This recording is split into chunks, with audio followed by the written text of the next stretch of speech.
ổn rách bật kiềm lên chân tàu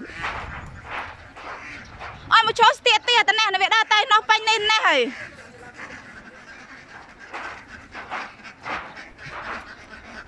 cho tiệt nó hỏi lo về chỗ kháng này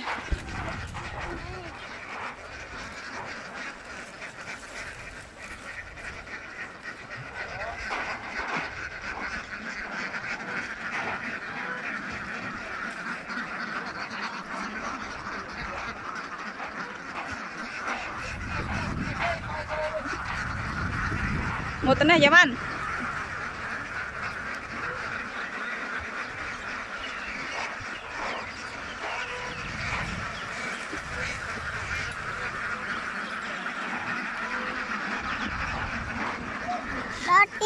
cái trôi hơn nó nghiêm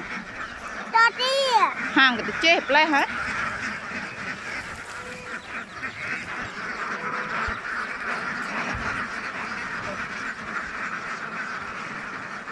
con anh dùng bao nó cô viên phải về đó trôi rồi mà bao kiên chiang luôn á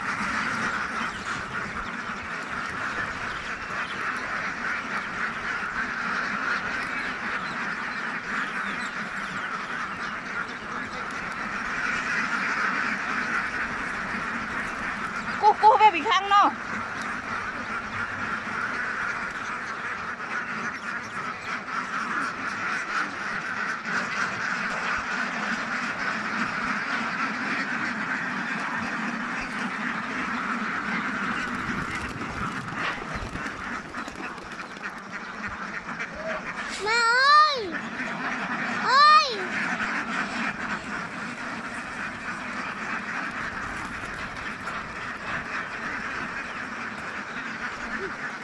nghiêm cũng cho tận này thôi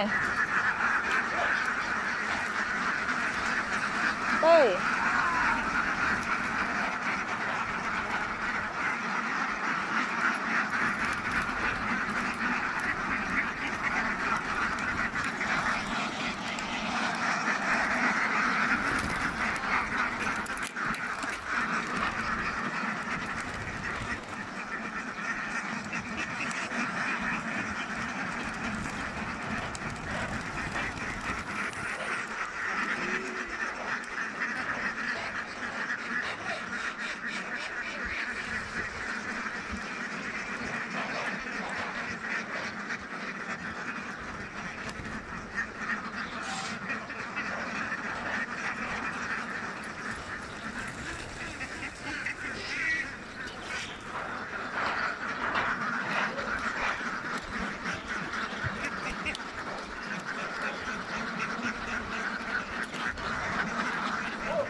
cho tận này thôi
số khật mà này ở bị bãi nó bị trôi